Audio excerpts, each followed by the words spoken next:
সম্পূর্ণ ভিডিও জুড়ে থাকুন। এটি একটি হচ্ছে ওয়াটারপ্রুফ পাইপ। এই পাইপটি পানি দিতে লাগলে বড় হবে এবং পানি কমা দিলে ছোটো হবে। দেখতে থাকুন। এই পাইপটি অনেক একটি আধুনিক পাইপ, যে পানি দিতে লাগলে অনেক বড় হয়ে যাবে এবং পানি দেওয়া হয়ে গেলে আবার ছোট হয়ে যাবে, পাইপটি গছিয়ে আবার ছোট হয়ে যাবে। এখানে দেখতে পাচ্ছেন এটি কাঁচি। এই কাঁচি অনেক সুন্দর করে একটি লাইট লাগানো হয়েছে কাঁচিতে। কাঁচিটি সুন্দর করে লাইট লাগার কারণে অনেক সুন্দরভাবে লম্বা করে কাটতে পারবেন। এটি একটি সোলার লাইট, যাতে বিদ্যুৎ ছাড়াই জ্বলবে, রোদ্রের সাহায্যে চার্জ হবে। তো অনেক বিদ্যুতের শক্ত এই বলটি অনেক। তো এটি দেখতে পাচ্ছেন, এটি লাইট অনেক শক্ত। এখানে দেখতে পাচ্ছেন একটি অতি দ্রুতই এখানে একটি পানি বের হবে। পানি বের হওয়ার কারণে অতি দ্রুতই পানি গরম হয়ে যাবে। এটি একটি শর্টকাট বুদ্ধি এবং খুব ভালো বুদ্ধি, এবং এটা অনেক দ্রুতই কাজে লাগে।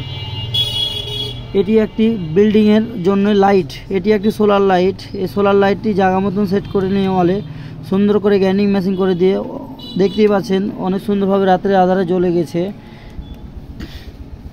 এটি একটি হচ্ছে হালবা মেশিন বলি আমরা গ্রামের ভাষায়। এটি একটি গাড়িতে অনেক সুন্দর করে বীজ রোপণ করতে পারে মাপ মতন ঘেরে।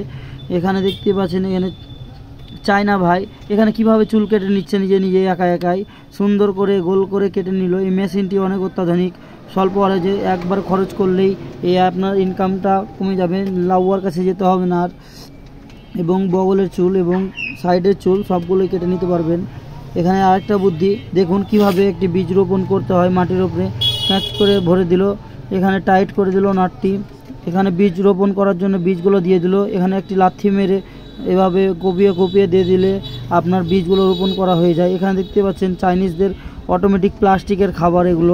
এগুলো প্লাস্টিকের খাবার। এখানে সিনেমাতে যেগুলো দেখায়, এগুলো খাবার দেখায় যে অনেক খাবার খাচ্ছে, কিন্তু না, আসলে এগুলো প্রকৃত প্লাস্টিকের খাবার। এখানে প্লাস্টিকের খাবার। এখানে একটি সুন্দর করে পাইপ ল্যাপটানোর জন্য মেশিন কিভাবে সেট করেছে, ফিতা পাইপ। এগুলো ফিতা পাইপ জেনারেটরের কাজ দেয়। সুন্দর করে মেশিনটি দিয়ে বানিয়ে নিয়েছে ভাই। এখানে দেখতে পাচ্ছেন, এখানেও একটি গাছ, ভুট্টা গাছকে সুন্দর করে পায়ে বসিয়ে গ্রুপ করে উঠিয়ে নিল, এক জায়গা থেকে এক জায়গায় স্থানান্তর চেঞ্জ করার কারণে এখানে দেখতে পাচ্ছেন একটা আধুনিক মেশিন দেখতে পাচ্ছেন। এখানে একটি গ্যান্ডিং মেশিন, মানে এখানে সুন্দর করে কেটে নেওয়ার জন্য সাইজ করে একটি সুন্দর করে টাইট দিয়ে নিল, কারণ এগুলো এসএস পাইপে অনেকগুলো রিপিট করার জন্য ভালো দিয়ে নাট বল্টু রিপেয়ারিং করে লাগিয়ে নিল।